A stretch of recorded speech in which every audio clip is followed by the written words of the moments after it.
10 नवंबर 2019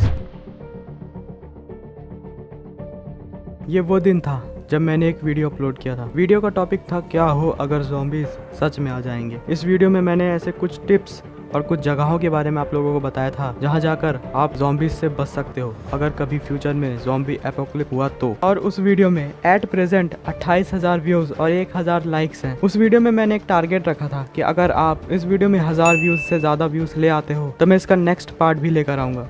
और आप लोगों ने कुछ ही दिनों में ये टारगेट पूरा कर दिया और मैंने अपना वादा 1 अप्रैल 2020 ये वो दिन था जिस दिन मैंने क्या हो अगर ज़ॉम्बी सच में आ जाएं इसका पार्ट 2 अपलोड किया ऑन योर डिमांड। उस वीडियो में एट प्रेजेंट 1.5 लाख से ज़्यादा व्यूज़ और 8,000 लाइक्स हैं। उसी वीडियो की वजह से हमारे चैनल ने एक बूस्ट पकड़ी और उसी वीडियो की वजह से आज हमने 1,000 से ज़्यादा सब्सक्राइबर को क्रॉस कर दिया है और आज हमारे चैनल पे 3,000 से ज़्यादा सब्सक्राइबर हैं। फिर ऑन पब्लिक डिमांड मैंने उस वीडियो का पार्ट 3 भी बनाया और 22 जुलाई 2020 को उसे अपलोड किया। उस वीडियो में 17,000 व्यूज़ और 1,000 से ज़्यादा लाइक्स है।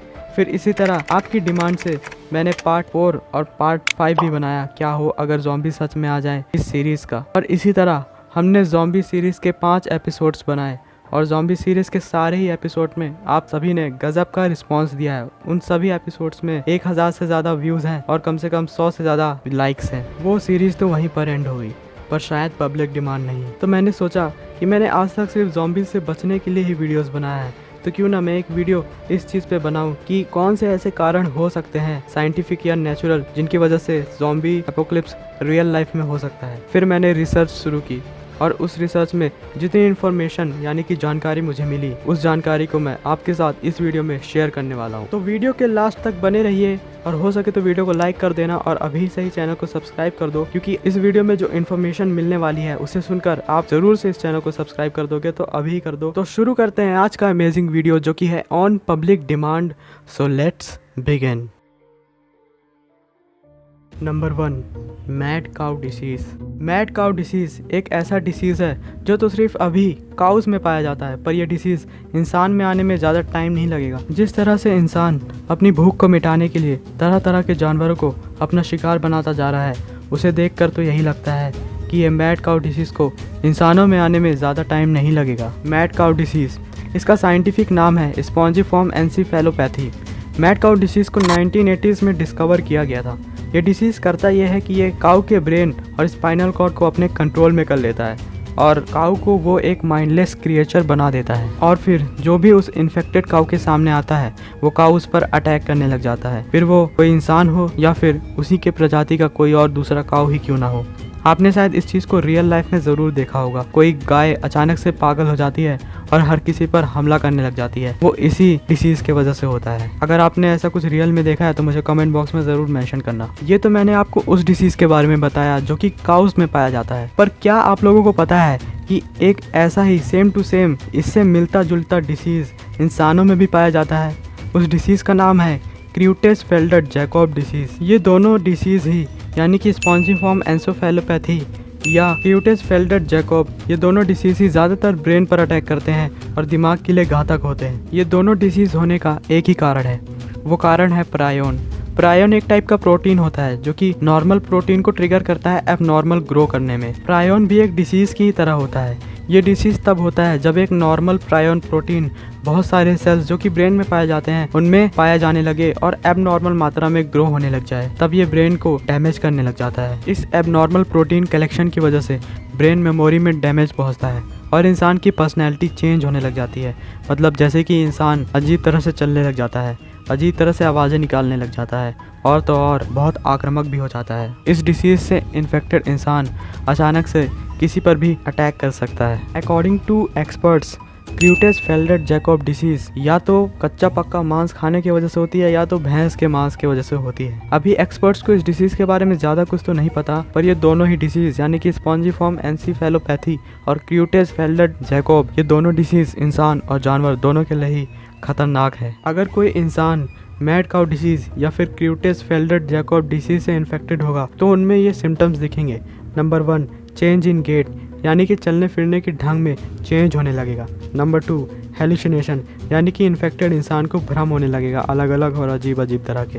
Number 3, lack of coordination example stumbling and falling मतलब वो जो इन्फेक्टेड इंसान होगा वो ढंग से चल फिर नहीं पाएगा, और तो और बार बार स्टम्बल मतलब ठोकर खाएगा, और फॉलिंग मतलब गिरने लगेगा बार बार। कुछ ऐसे ही सिम्टम्स उस इन्फेक्टेड इंसान में आपको दिखेंगे। तो गाइस ज़रा इमेजिन करो कि इस दुनिया में हर इंसान क्यूटेस-फेल्डेर-जैकोब डिसीज़ से इन्फेक्टेड है, तो इस दुनिया का क्या होगा। हर तरफ ज़ॉम्बीज़ का हाहाकार मच जाएगा, हर तरफ तबाही होगी। Just imagine.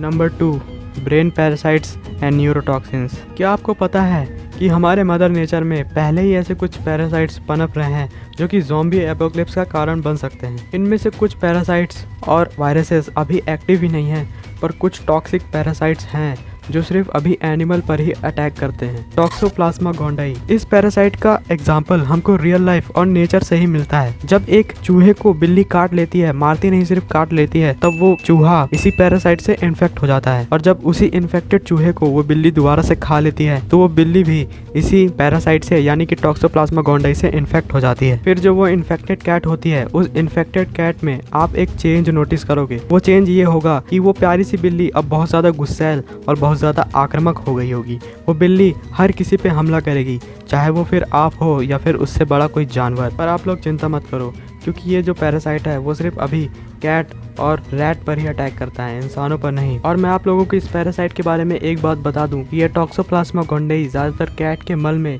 या फिर कच्चे पक्के मांस में ही पाया जाता है। टॉक्सोप्लाज्मा जैसे बहुत सारे वायरस अभी भी हमारे नेचर में हैं जो कि अभी एक्टिव नहीं है, और अगर एक्टिव हैं भी तो वो सिर्फ एनिमल्स और इंसेक्ट्स को ही इन्फेक्ट कर सकते हैं, ह्यूमंस को नहीं। वो वायरसेस अभी इतने सक्षम नहीं हैं कि वो हमारे ह्यूमन माइंड को इन्फेक्ट कर पाए, क्योंकि हमारा ह्यूमन माइंड बहुत ज़्यादा कॉम्प्लिकेटेड है खुद ह्यूमंस के लिए।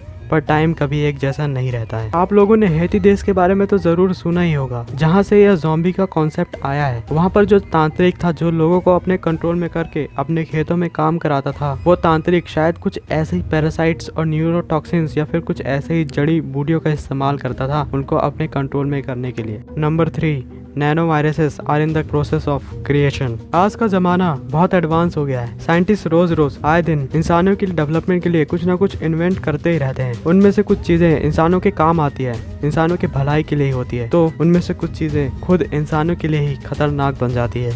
उनमें से ही एक चीज़ है ये नैनोबॉट्स। साइंटिस्ट अभी भी नैनोबॉट्स पर काम कर रहे हैं। नैनोबॉट्स जो होंगे वो सिलिकॉन चिप्स के फॉर्म में होंगे। इन नैनोबॉट्स को आपके दिमाग में प्लेस किया जाएगा, जिनकी हेल्प से आप मरने के बाद भी जिंदा रह पाओगे, लगभग 1 महीने या फिर हो सकता है कि शायद उससे भी ज्यादा टाइम तक आप मरने के बाद भी जिंदा रह पाओ इन नैनोबॉट्स की हेल्प से। और तो और मेरी रिसर्च में एक और बात पता चली कि साइंटिस्ट कुछ ऐसे नैनोबॉट्स पर भी काम कर रहे हैं जिनकी हेल्प से मरने के बाद जो इंसान के दिमाग की न्यूरॉन्स होती है वो डैमेज होने लग जाती है। उन नैनोबॉट्स की हेल्प से हम उन डैमेज्ड न्यूरॉन सेल्स को भी दोबारा से रिपेयर कर सकेंगे। ये तो बात हुई नैनोबॉट्स के फायदे की, पर इस दुनिया में हर चीज के 2 पहलू होते हैं, नेगेटिव साइड और पॉजिटिव साइड। हमें दोनों साइड को ही बराबर देखना चाहिए। तो अब जरा नजर डालते हैं नैनोबॉट्स के नेगेटिव साइड पर। आप लोग ये तो अच्छे से जानते होंगे कि साइंस के आविष्कार ज्यादातर इंसानों की मदद के लिए और डेवलपमेंट के लिए ही होता है, पर शायद गलती से ही साइंस कुछ ऐसे आविष्कार कर देता है जिनकी मदद से इंसानी जाति खतरे में पड़ने लग जाती है। जैसे कि आर्टिफिशियल इंटेलिजेंस। मान लो कि रोबोट्स में आर्टिफिशियल इंटेलिजेंस आ गया तो रोबोट्स तो हम पर राज करने लग जाएंगे ना। उसी तरह सेम सीन है इन नैनोबॉट्स का। क्या आपको पता है कि नैनोबॉट्स आपके दिमाग में लगने के बाद आप उस इंसान के कंट्रोल में आ जाओगे जो उन नैनोबॉट्स को कंट्रोल कर रहा होगा। तो मान लो कि जस्ट इमेजिन कि अगर वो नैनोबॉट्स का कंट्रोल किसी गलत हाथ में पड़ गया तो वो इंसान तो हम पर एकदम कंट्रोल ही पा लेगा और हमसे जो चाहे वो करवा सकता है फिर वो इंसान। या फिर मान लो कि अगर नैनोबॉट्स में कोई कंट्रोल खराब हो जाए, कोई मिस फंक्शन हो जाए, इंसान तो उन्हीं नैनोबॉट्स के कंट्रोल में रहेंगे ना। तो नैनोबॉट्स के आउट ऑफ कंट्रोल होने के बाद ह्यूमंस किसी जिंदा लाश की तरह भी बिहेवियर करने लग जाएंगे, क्योंकि ह्यूमंस उस टाइम ना तो जिंदा होंगे ना तो मुर्दा, क्योंकि मुर्दा इंसान को ही नैनोबॉट्स की मदद से जिंदा किया गया होगा ना।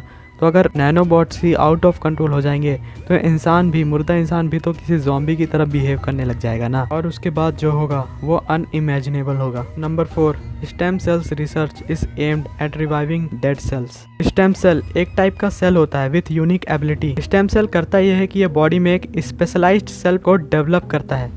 सुनने में कितना अच्छा लग रहा है ना। फ्यूचर में शायद इन स्टेम सेल्स को यूज किया जाए जब बॉडी में कोई सेल डैमेज हो जाए, उसे रिप्लेस करने में या फिर मरे हुए इंसान को जिंदा करने में। लेकिन जो भी हो, अगर कोई इंसान मर चुका है और इन स्टेम सेल्स की हेल्प से साइंस उन्हें वापस जिंदा कर देगा तो वो बाहर से तो नॉर्मल इंसान की ही तरह दिखेंगे, लेकिन अंदर से वो होंगे तो एक मुर्दे ही ना, बस वो मरा हुआ इंसान जिसे स्टेम सेल के जरिए वापस जिंदा किया गया है, बस वो अपनी जनरल मोटर स्किल्स को भूल चुका होगा। मतलब चलने फिरने बोलने ये सारी जनरल मोटर स्किल्स उसे याद नहीं रहेंगी और हो सकता है कि वापस उस इंसान को जब स्टेम सेल्स के जरिए जिंदा किया जाए तो वो इंसान बहुत ज्यादा आक्रामक हो जाए। फिर शायद उस इंसान के रास्ते में आने वाली हर चीज को वो इंसान डिस्ट्रॉय करने लगेगा, मतलब खत्म करने लगेगा। और अगर किसी इंसान को स्टेम सेल्स के जरिए वापस जिंदा किया जाएगा तो इस चीज का जो सबसे ज्यादा खराब पार्ट है वो ये है कि अगर कोई मुर्दा इंसान आपके सामने आएगा तो आप ये पहचान भी नहीं सकोगे कि जो इंसान आपके सामने खड़ा है वो इंसान जिंदा भी है या मुर्दा है। ये सारी इन्फॉर्मेशन पढ़ने के बाद मुझे ऐसा लगता है कि ज़ॉम्बी वायरस या तो हमारे मदर नेचर से किसी पैरासाइट के रूप में आएगा, या फिर साइंस खुद ऐसा कोई वायरस डेवलप करेगा, या फिर ऐसा कोई नैनोबॉट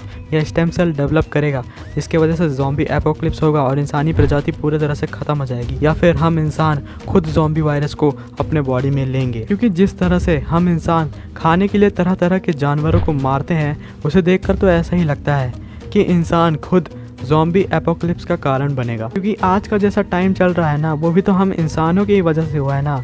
भले ही वो चाइना के कहीं किसी इंसान की वजह से शुरू हुआ हो, पर वो भी तो था एक इंसान ही।